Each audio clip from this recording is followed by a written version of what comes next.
Hello and welcome to All Things Philosophic, brought to you by ethosymposium.org. This is part 2 of a 52-week series on the discipline of philosophy. This week we'll be talking about vocabulary. Intro to philosophical vocabulary. Philosophy, like many other disciplines, has many special terms which are used to envelope large or complex ideas or to convey certain argumentative standpoints. Terms versus area of study.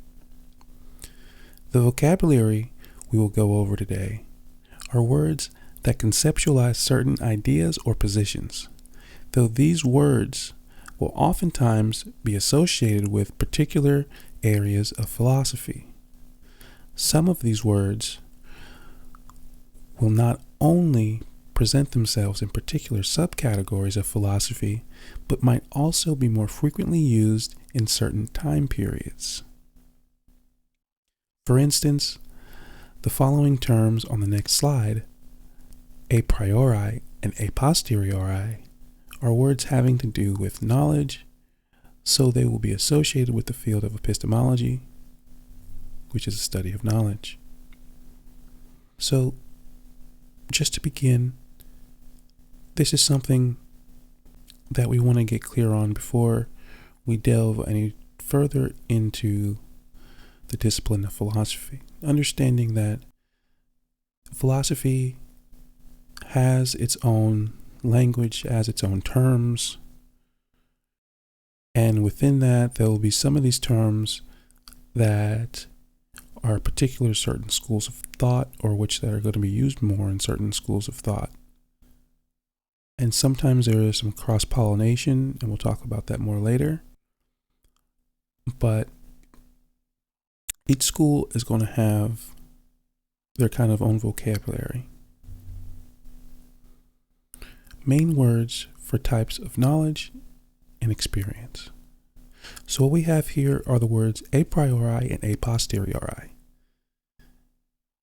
These are Latin words which are quite antique in terms of philosophical discourse, but they are still used today, and they're actually used also in other disciplines, maybe even in economics and psychology.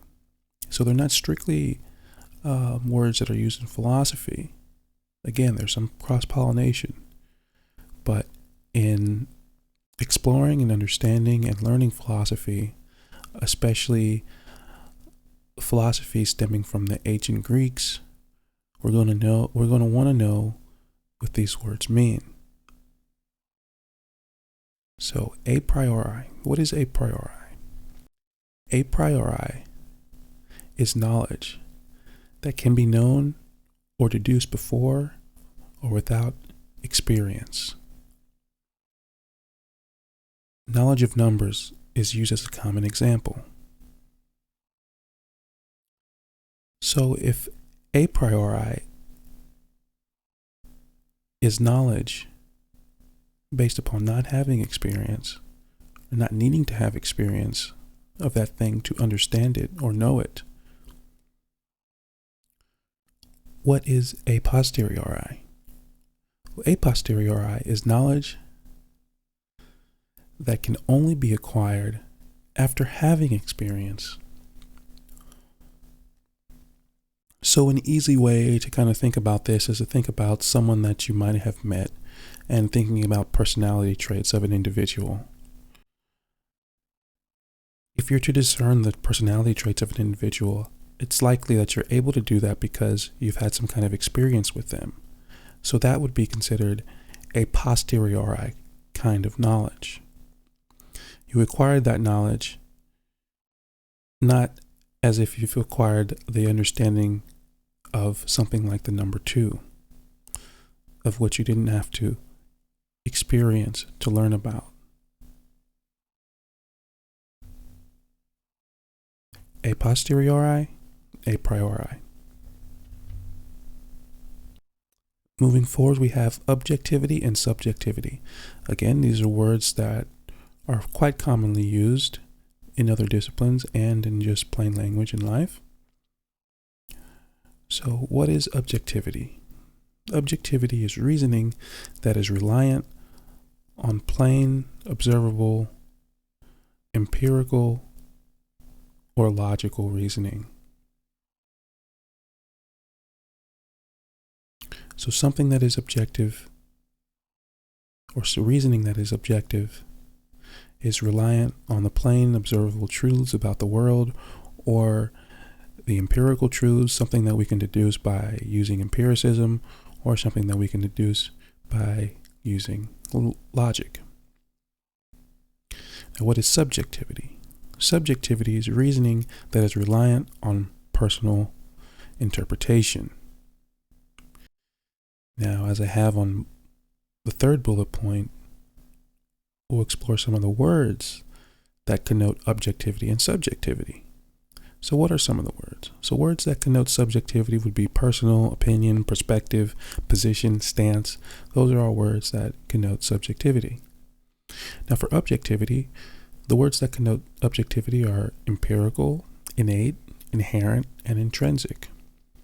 Right? Those words have the connotation of something like being kind of a state of which the world exists in.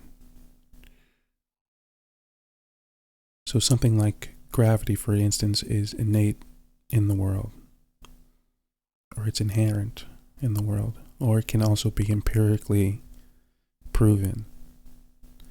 That's objectivity. We have here on bullet point 2 an example. So an objective statement is something like the sky is blue. A subjective statement is something like the sky looks to me to be purple today. Right, so there's some conditionals in there. There's some, or what we might call in philosophy another term. There's some contingency, right? It's contingent upon that person's interpretation. It's contingent upon me, whoever me is in this scenario, and it's also contingent upon that day, right? So it looks to me to be purple today, right? So there's contingency there. Or then the objective statement is just the sky is blue. Now, as you can see on the first bullet point for objectivity, I have an asterisk upon the word logic. Now, there's a reason for that. Because logic can also be seen subjectively, even though it's an objective standard. So if you read the asterisk below, logic can also be subjective if one chooses to privilege one form of logic over the other. Now, this is kind of the root of almost all discourse, philosophical, social, political, or otherwise. It's not so much that people don't know how to reason, let's say, but that people will privilege certain forms of logic over another. And that is kind of like the root of argumentation and disagreement. Again, it's not that people don't know what the rules are, or that people don't have similar moral compasses and what have you, or standards or ideals, but it tends to be that what we're arguing about is the ways in which we privilege certain pieces of information, certain pieces of evidence, and that has to do with our logical formulations. So even though logic can be an objective standard, again, it depends on what kind of forms of logic you privilege over one another. You might privilege one form of logic to a high degree, and another person might think less of it. They might consider it less evidentiary to prove a certain point.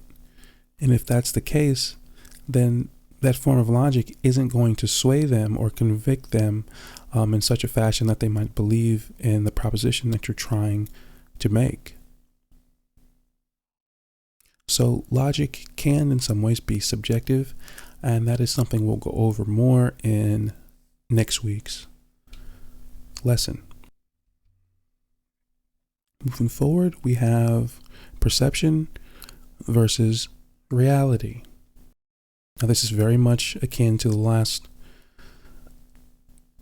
dichotomy of objective and subjective, and perception and reality is, I think, something that we hear quite often. Now, what is perception and reality? Perception is really the subjective understanding of reality. And reality in itself would be the objective standard of what the world is.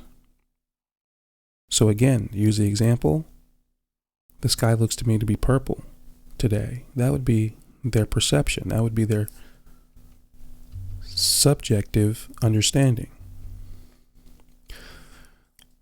Objectively, the reality is that the sky is blue. Now, the schools of thought that discuss reality would be realism, idealism, logical positivism. Those are kind of subcategories of philosophy that will deal with debates about reality. Now, for perception, we have the philosophy of perception and phenomenology. Also, kind of the realm of metaphysics would really encompass both of those schools, or both of those definitions and terms. Now we have qualitative designations. So, what are our qualitative designations? There are optimism and pessimism. What is it to be optimistic and what is it to be pessimistic? To be optimistic is seeing the best of a situation, having a positive outlook. For philosophers, it would be writing in a positive frame of reference. Being pessimistic would be seeing the worst of a situation, having a negative outlook, writing in a negative frame of reference. Pessimistic philosophies. These are kind of philosophies that have a kind of negative foundation, or kind of a pessimistic outlook on life. Now we have nihilism. Nihilism is the idea that nothing matters, nothing really exists, and nothing is really purposeful or significant. Now, solipsism is the idea that nothing outside of one's own mind is really valid or believable or significant, or should at least be held in some form of contempt or skepticism. So to be a solipsist is to have contempt or a great amount of skepticism about things that are independent of one's own mind and thoughts. So it's a kind of negativity about the outer world, we can say, or the external world. Cynicism, I think we've heard that before, probably very familiar with that term. Cynicism is just having a very doubtful and skeptical outlook on circumstances of life. Now, fatalism. Fatalism is kind of a deterministic view of life, thinking that, well, maybe the worst is going to happen anyway. Which draws very closely to the next one, which is defeatism, which is just to think that, well, you're probably going to lose anyway, or that the outcome is probably going to be negative, so why even try? Which lays upon the next one, which is absurdism, which the philosopher Camus was known for, and he dealt with this a lot. Absurdism is the idea that life is basically purposeless and kind of absurd, that it's just made of chaos and kind of nonsensical attributes, and therefore we're just living in this kind of realm of absurdity, and so who cares anyway, really, to make anything of it that's that meaningful.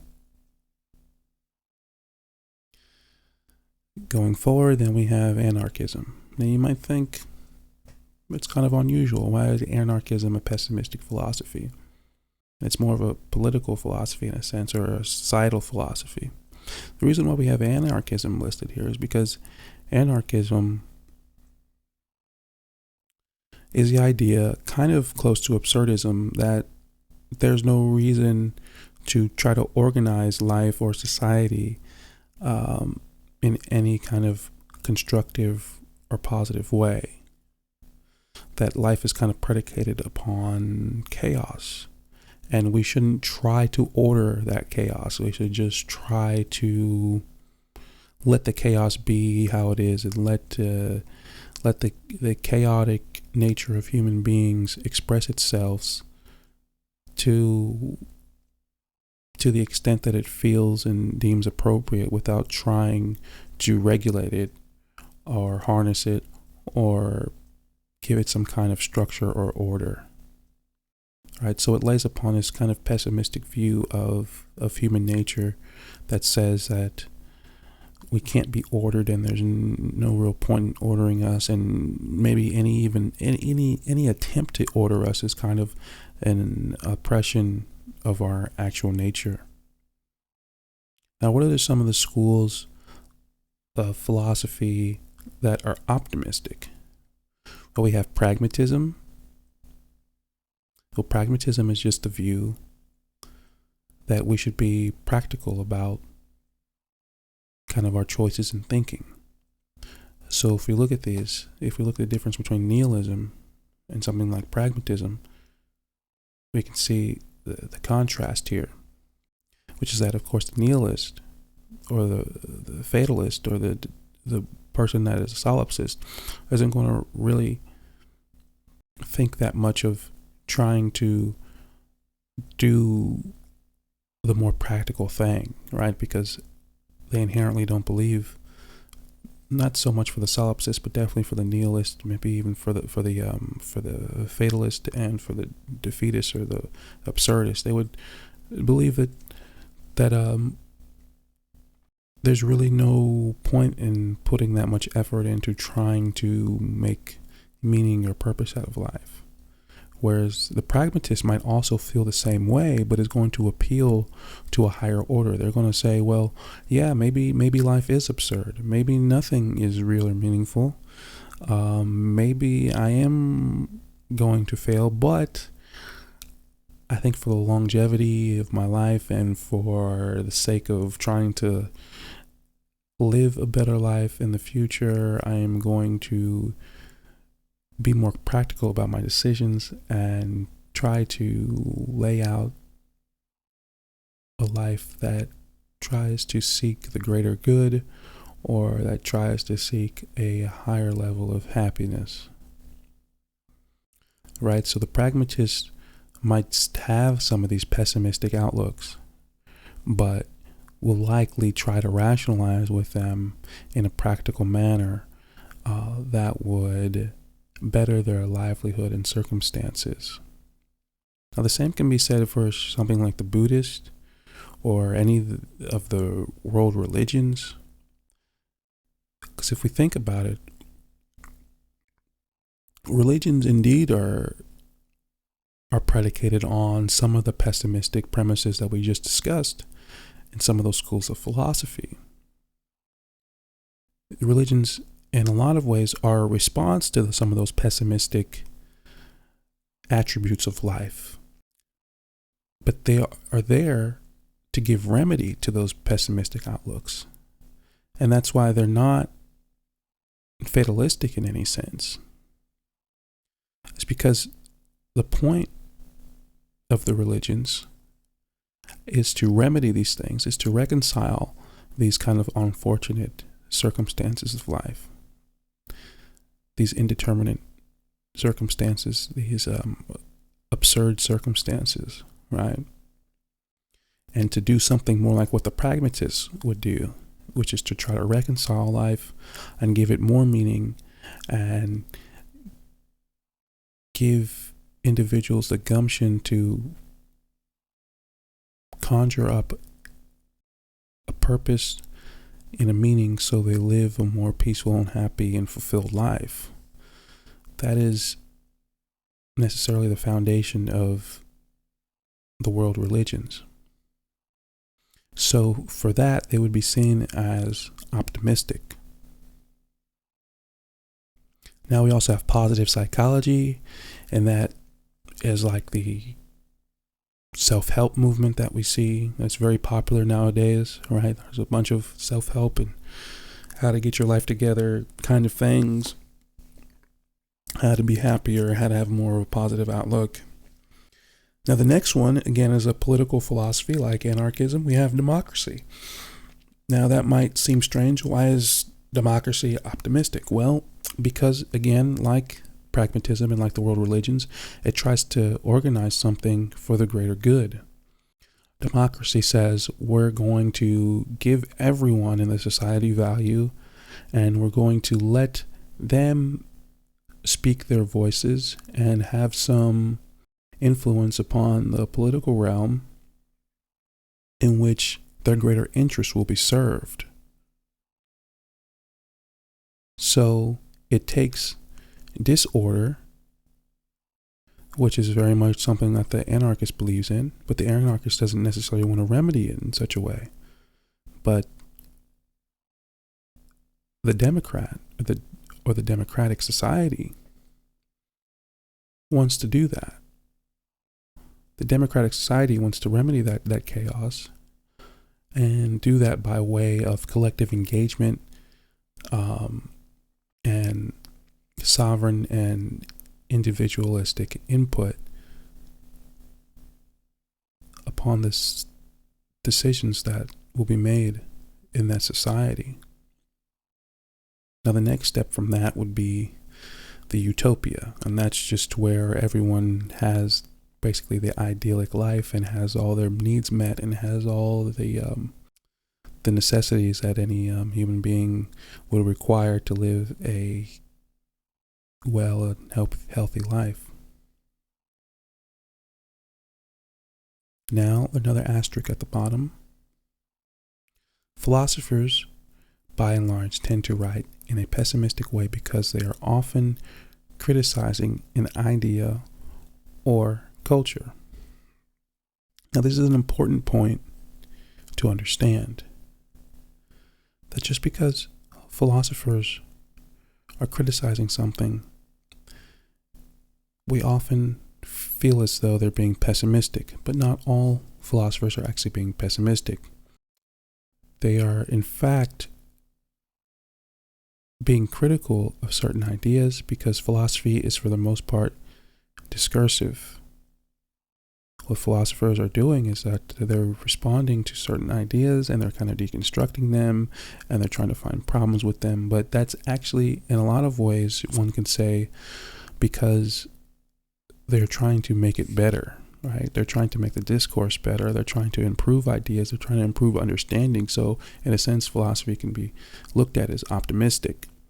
Though there are many philosophers that definitely do write in a pessimistic way or in a pessimistic tone. But that doesn't necessarily mean that the thrust of their philosophy or the activity of philosophy is inherently pessimistic. Reasoning. Now, we've probably heard this before, and these are very critical aspects to keep in mind when doing philosophy. As I have annotated at the bottom, they're especially significant in the field of epistemology, which again is the study of knowledge, and the field of the philosophy of science. What we have here is inductive and deductive reasoning. Now, what is the difference? So, inductive reasoning is starting with an observation, reasoning by probability, patterns, instinct, intuition, or generalizations, inference, and qualitative reasoning. How does that differ from deductive reasoning? Deductive reasoning, starting with a theory and providing or proving the theory. Deducing and using qualitative or quantitative reasoning, rather. So to make this very clear, this is kind of the order of the processes of inductive and deductive reasoning. So someone that's doing inductive reasoning is going to take observations and make some generalizations about them and then turn that into a theory, much like a detective or an investigator does. versus someone that's doing deductive reasoning is going to take a theory, make some predictions, and then experiment. And that's something more like what a philosopher does. And maybe it's not so much that we're experimenting like in a lab, but we'll experiment with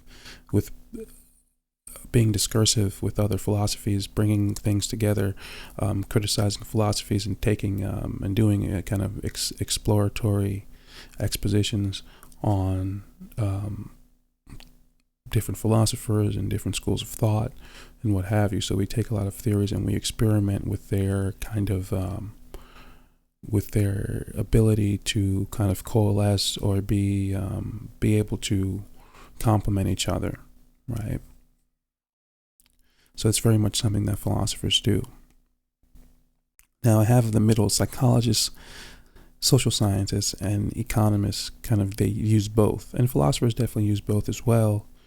But definitely in those fields, they do both of them, because obviously in the field of psychology, you're doing a lot of observation because you're observing human behavior, and such is the case for social sciences and economists. But they also have theories and they also do experiments. So this is also kind of there's a temporal element to this, right? Because what has to happen first is that you have to do the inductive part to do the deductive part.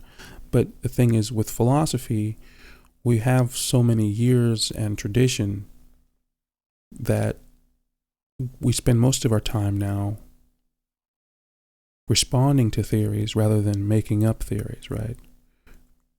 Rather than doing observation, right? So we're leaving, even in the modern day sense, we're leaving the observations up to the psychologists, the social scientists, the economists, the ethnographers, right? And then philosophers are more likely to take those theories and then expound on them from there.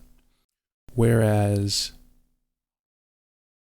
the people that are in those disciplines themselves, in the psychology and the social scientists, they're doing the primary observation. But then they do also like the philosophers do, and then they critique those theories. An easy way to think about this is if we look at Charles Darwin. Now, what was Charles Darwin doing? Was he deducing or was he doing inductive research? He was doing inductive research, right? He started off with observations and he made generalizations about those observations, and then he created a theory of evolution. Now, what most of us do is not what Charles Darwin did. He laid the groundwork and created the theory, and now decades of work has been dedicated to deducing his theory, to taking his theory, making predictions about his theory, and experimenting with his theory. And that's something that really all disciplines have done since the inception of his theory of evolution. So that is inductive and deductive reasoning. Next, we have the syllogism. What is a syllogism? This is something that Aristotle dealt with. A syllogism is inferring a statement or conclusion by way of two other statements. So a syllogism or a syllogistic reasoning is often seen as a faulty logic, and we'll see why in this example. So I just wrote out a simple syllogism here, and we'll go through that. So a syllogism would be something like this. All airplanes have wings. The next statement is birds have wings. So my conclusion is birds are airplanes. That is syllogistic reasoning. And this is why it fails, because obviously birds are not airplanes, even though that both of them have wings. But I made two similar statements and I tried to infer a conclusion out of them that happened to be false. And this is why using inductive reasoning can sometimes fail us, because induction relies heavily on inference. And using those inferences, sometimes you can come up with the wrong conclusions. And that's very much the discourse that's taken place between Darwin's theories. And that's also very much the discourse that's taken up by David Hume and Karl Popper, and we'll talk about more of those in detail as this course goes on. This is what he would call the problem of induction. That's a huge kind of discourse that takes place with David Hume and epistemology and the philosophy of science, is the problem of induction. And this is the kind of problem that you come up with. Is that if you just do straight line kind of inductions like we just did here, you can come up with answers like this that are obviously fallacious. So that wraps up week 2 on the discourse and discipline of philosophy. So just to briefly go over what we went through. We went through vocabulary. We went through some of the terms and areas of study. We went through the difference between a priori knowledge and a posteriori knowledge. Again, a priori knowledge is knowledge that can be had without experience. A posteriori knowledge is knowledge that needs to be had after having experience. The difference between objectivity and subjectivity. Again, objectivity, the sky is blue. Subjectivity, the sky looks to me to be purple today. Perception is subjective. The sky looks to me to be purple today. Reality is objective. The sky is blue. Optimism versus pessimism. Reasoning, inductive and deductive reasoning. Right? Charles Darwin did observations, came up with a theory. Then we try to deduce that theory. Philosophers and social sciences alike. Then we have the syllogism, taking 2 statements and trying to infer a third statement out of that, or a third conclusion. Again, all airplanes have wings, birds have wings, so therefore birds are airplanes. That's the way in which we can come up with a faulty answer using syllogistic reasoning.